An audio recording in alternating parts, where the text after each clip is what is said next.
What's going on, everybody? Anthony Servino here with the Face Off Sports Network with my top starts and sits at the tight end position for NFL Week 9. Let's get things started with Kyle Pitts. And Kyle Pitts is starting to cook. He has now produced 4 straight games with double-digit PPR points, including a season-high 25.1 last week. In these matchups, he's seen at least 5 targets in every single one of them, topping out with 8 and 9 targets in weeks 5 and 9, respectively.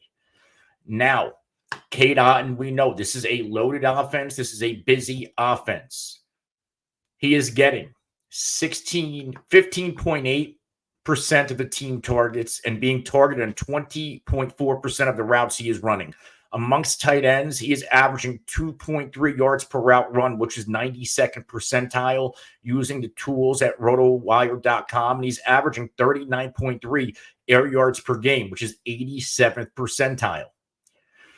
This week, he gets the Dallas Cowboys. And the Dallas Cowboys, their defense is getting some reinforcements. They're already pretty good against wide receivers. Now they're getting back to Ron Bland, the all-pro cornerback.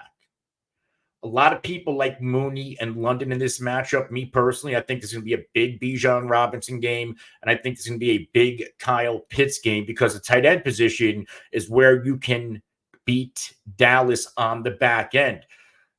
If the outstanding corners are going to be tied up with London and Mooney, there's going to be a lot of room for Kyle Pitts to operate against these ancillary D-backs from the Dallas Cowboys. And we also know that Kyle Pitts, he's almost like another big-bodied wide receiver on the football field, and he's a mismatched nightmare. If you put a tight end on this guy, he's going to win those battles more times than not.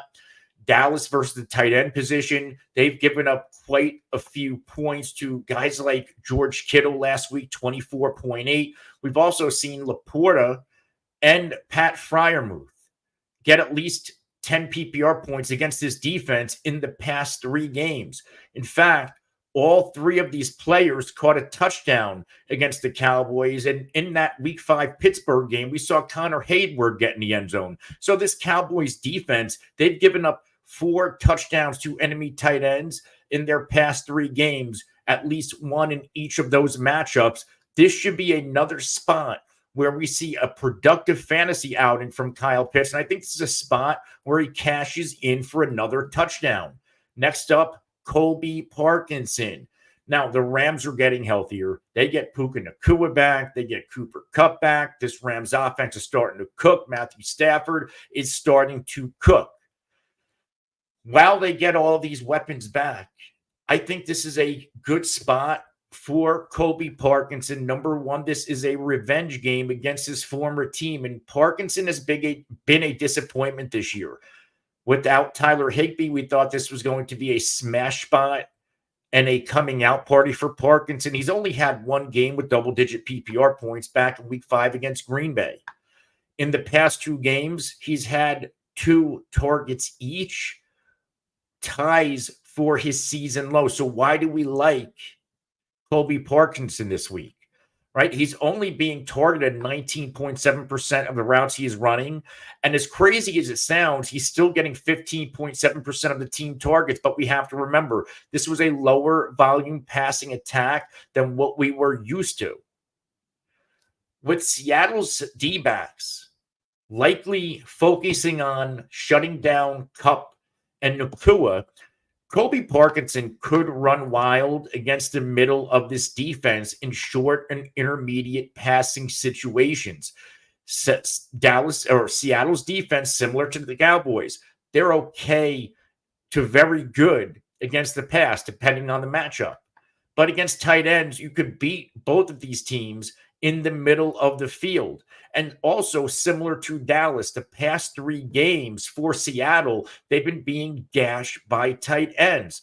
George Kittle in Week 6, Kyle Pitts in Week 7, Kincaid last week. All 3 of these tight ends have scored at least 13 PPR points against the Seattle Seahawks. And even going back to Theo Johnson in week 5, he went for 5 for 48 and 9.8 PPR points. So this defense, when it comes to shutting down the tight end, it does not happen and has not been happening for weeks now. And Colby Parkinson, if you need a tight end, right? We have a couple of bye weeks, we have injuries, and this is an erratic position anyway. If you need to go on waivers to go grab a tight end who could potentially pop, Colby Parkinson is your guy. Next up, Evan Engram. And Evan Engram is going to have all the opportunity in the world. We know Brian Thomas is sidelined. We know Kirk is done for the year. Even Gabe Davis left last week's game with a shoulder injury. We could be looking at a Parker Washington-led wide receiver room this week against the Philadelphia Eagles. So what does that mean? That means Evan Engram, he has a realistic chance to get deep into the 8 to 10 plus target area. Now, we know that a few weeks ago in Ingram's first game back in London, he had 10 targets against the Chicago Bears.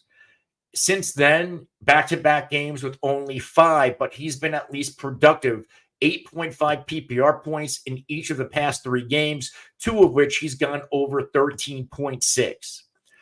This is not a matchup play, folks. This is a play on injury. This is play on opportunity, and the fact that we know in years past, when Christian Kirk is sidelined, Evan Engram is the main beneficiary and will get hyper-targeted from Trevor Lawrence.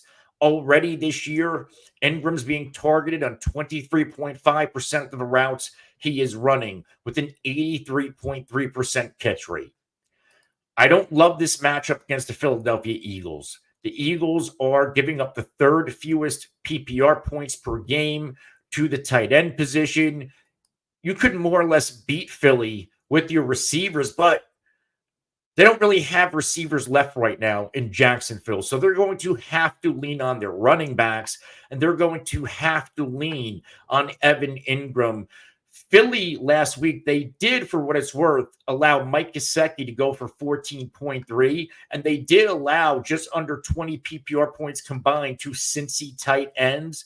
So there is some room for improvement here when it comes to, Evan Engram attacking this defense. And I would say he's an upgrade when it comes to the type of tight end weapon he is over Mike Gesicki. So I think despite the matchup, this is a really nice spot for Evan Engram to, at worst, give us at least 10 PPR points. But again, if we look at the game script, maybe Philly just pummels Jacksonville, which they should. There's going to be a lot of garbage time production for Evan Engram. If you like content like this, hit the like button, hit the subscribe button, and the alert icon so you can be notified anytime we go live to answer your questions or we drop content just like this. If you have start-sit questions, trade questions, waiver questions, ask them in the comments below. We'll get back to you as soon as we can. Let's go to our sits for the week at tight end. First off is Hunter Henry, and Hunter Henry has been hot for the most part since Drake May has taken over. And even last week, Drake May gets knocked out. We get Jacoby Brissett back in. We get a quality outing, 9.5 PPR points from Hunter Henry, which is his floor in his past 3 games. But in 2 of those games, in week 6 and 7, we saw Hunter Henry go for 13, 17 PPR points. He is getting at least 5 targets in each of those games, topping out at a high of 9, which happened against Jacksonville in week 7. And last week, he went 5 or 6 targets for 45 yards.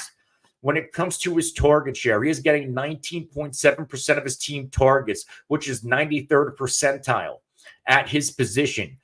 He's also getting 23.5% of his team air yards, which is 98th percentile. So this isn't just a short, catch and fall tight end. They're throwing it fairly deep to Hunter Henry as well. They're using him as a chain mover and as a playmaker. I don't love this matchup against Tennessee's defense, but Tennessee's defense, they've been a little bit leaky in recent games. They haven't been as dominant as we've seen them. And last week, Sam Laporta finally gets going, a season high 16.8 PPR points. Even Brock Wright finds the end zone.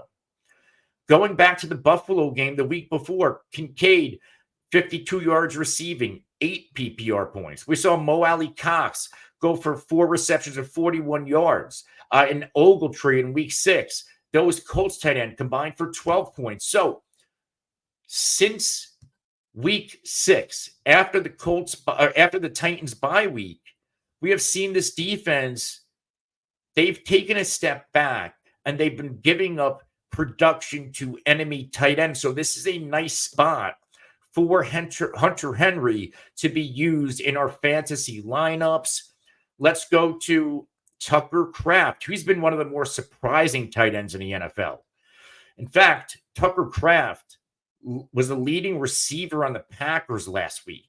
He has now gone for at least 12 PPR points in 4 out of his past 5 games, including 2 straight. In all of those games where he scored in the double digits, Tucker Kraft scored a touchdown. He's not getting a lot of volume. He has gotten under 4 targets in each of his past 3 games. So he's playing efficient football. He's making plays, and he's a weapon in the red area. I don't love this spot for him against Detroit. Detroit is one of the tougher matchups for enemy tight ends. I think they're going to give the Green Bay Packers fits. We know Jordan Love, if he is active, he's not going to be 100%. This is just not a good spot for Tucker Kraft. I can see if this guy was getting more volume, right? I can see if it was a Evan Engram situation where the receiving room is all sorts of banged up and he's all that's left. That's not the case. This is a healthy wide receiver room. And where you beat the Detroit Lions is throwing the football to your wide receivers, not so much throwing the football to the tight end position. So I am sitting Tucker Kraft, despite the fact he's one of the hotter tight ends in the NFL. Detroit, for what it's worth, in all but 2 games this year, the Lions have given up under 5.5 PPR points to their opposing number 1 tight end. Let's close this out with Dalton Kincaid. This is another stud tight end that I just don't like this week. Now, granted, he's kind of been hot, right? Double-digit PPR points in 2 out of his past 3 games. Target volume's going up. He's had at least 6 targets in every game since week 4, 3 of which over 7 targets.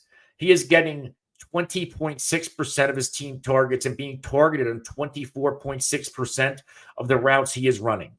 A very low catch rate, 63.6%, which tells me the connection might not be there fully with Josh Allen at the moment, but he's still a productive wide receiver. But I'm going to sit him in this matchup against Miami. I don't love this spot. Miami's defense, they're pretty stingy when it comes to throwing the football.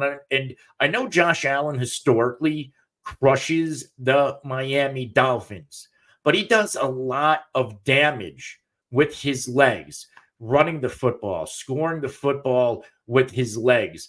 Plus, is this the game that we finally see Amari Cooper play a full complement of offensive snaps? We also know that guys like James Cook and Shakir and Keon Coleman, they've all gotten going in the past 2 weeks as well.